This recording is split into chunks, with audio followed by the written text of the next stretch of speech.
सरसुखाची भाग 7वा. गौरीचा GT कॉलेजमध्ये number लागला होता.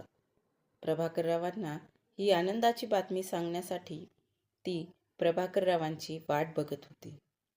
प्रभाकरराव शाळेतून नेहमीपेक्षा उशिरा घरी आले आणि काही वेळातच ते बेशुद्ध पडले. स्मृतीनं शेजारच्या सावंतांना बोलवून आणलं. सोबतच शेजारचे बाकी लोकही मदतीला धावून आले. सर्वांनी प्रभाकररावांना सावंतांच्या कारमध्ये बसवलं आणि सावंतांनी कार हॉस्पिटलमध्ये नेली. गौरी, स्मृती आणि सुलभाताई सोबत होत्या. सावंत काकू, प्रगती आणि नीरजसोबत घरी थांबल्या होत्या.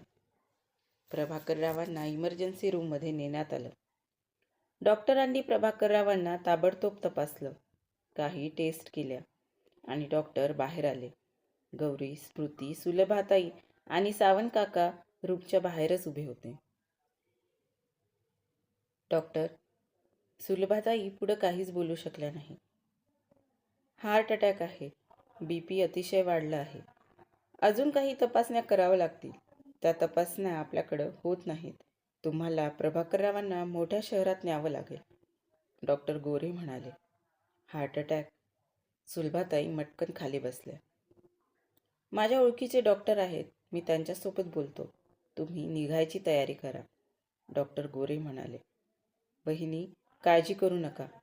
आपण आमच्या कारमध्ये जाऊया, लवकर पोहोचू, सावंत म्हणाले. कारमध्ये नेता येणार नाही, ॲम्ब्युलन्समध्ये न्या. सोबत माझा असिस्टंट डॉक्टरही राहील, म्हणजे रस्त्यात काही त्रास झाला तर तो डॉक्टर बघून घेईल, डॉक्टर गोरे म्हणाले. डॉक्टर, हे बरे होतील ना? सुलभाताई रडतच होत्या. वेळ वाया घालवू नका.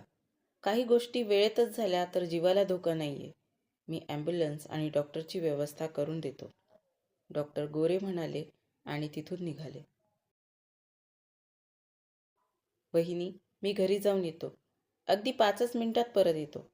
काळजी करू नका, मी तुमच्यासोबत येतो, सावंत म्हणाले. काका, मी घरी येते. घरातले काही पैसे वगैरे सोबत घेते, गौरी म्हणाले. पैशाची काळजी करू नको बेटा. गुरुजींचे खूप उपकार आहेत आमच्या घरावर. गुरुजींमुळेच आज आम्ही इथवर येऊ शकलो, सावंत म्हणाले. स्मृती, तू घरी जा काकांसोबत. प्रगती आणि नीरज दोघे घाबरले असतील. त्यांना समजावून सांग, मी आणि आई आम्ही शहरातल्या दवाखान्यात जातो, गौरी स्मृतीला म्हणाली. स्मृती सावंतांसोबत घरी गेली. डॉक्टरांनी तोपर्यंत ॲम्ब्युलन्सची व्यवस्था करून ठेवली. काही वेळातच सावंत परत आले. प्रभाकररावांना स्ट्रेचरवरून ॲम्ब्युलन्समध्ये हलवण्यात आलं. डॉक्टरांनी त्यांच्या असिस्टंट डॉक्टरला सगळे समजावून सांगितलं. गौरी आणि सुलभाताई प्रभाकररावांजवळ बसल्या. सावंत पुढे ड्रायव्हरजवळ बसले. प्रभाकरराव बेशुद्ध अवस्थेत होते. सुलभाताईंना त्यांच्याकडे बघून अजूनच रडायला आलं. सायरनचा कर्णकर्कश आवाज करत ॲम्ब्युलन्स निघाली. त्या आवाजानं सुलभाताई आणि गौरीला अजूनच धडकी भरत होती. सुलभाताईंच्या डोळ्यातून अखंड पाणी झरतच होतं. काकू, गुरुजी नक्की ठीक होतील, असिस्टंट डॉक्टर म्हणाले. असिस्टंट डॉक्टरांनी गुरुजी म्हणता सुलभाताईंनी आश्चर्यानं त्यांच्याकडे पाहिलं. मी शुभम, त्यांचाच विद्यार्थी. 7वीपर्यंत आम्हाला गुरुजींनी शिकवलं. तेव्हा गुरुजी नवीनच शाळेत लागले होते, डॉक्टर शुभम म्हणाले. शुभमच्या बोलण्यानं सुलभाताईंना थोडा धीर आला. काकू, गुरुजींना काही टेन्शन वगैरे होतं का, डॉक्टर शुभम म्हणाले. हो, आजकाल त्यांच्या शाळेत थोडा प्रॉब्लेम सुरू होता. 15 दिवस झाले त्याच विवंचनेत होते. सकाळी म्हणाले की छातीत दुखतंय, पण तरी आज शाळेत गेले. सुलभाताईंनी डोळ्याला पदर लावला. गौरीनं त्यांच्या हातावर स्वतःचा हात ठेवला. सुलभाताई थोड्या सावरल्या. अगदी तासाभरात ॲम्ब्युलन्स शहरातल्या हॉस्पिटलमध्ये पोहोचली. हॉस्पिटलची मोठी इमारत बघून सुलभाताई आणि गौरी अजूनच घाबरून गेल्या. सावंतांनी मात्र वेळेचं गांभीर्य ओळखून पटापट हालचाली केल्या. डॉक्टर गोरेंनी आधीच फोन करून बोलून ठेवल्यानं सर्व गोष्टी फटाफट झाल्या. मी डॉक्टर सदानंद. डॉक्टर गोरे माझे मित्र आहेत. प्रभाकररावांच्या ECG आणि बाकी टेस्टवरून वाटतंय की हार्टमध्ये ब्लॉकेज असतील. आपण दुर्बीण टाकून एक तपासणी करू. ब्लॉकेज किती आहेत ते कळेल. त्यानुसार शस्त्रक्रिया करायची की स्टेंट टाकायचा ते ठरवू. डॉक्टर सदानंद म्हणाले. डॉक्टर, खर्च किती येईल?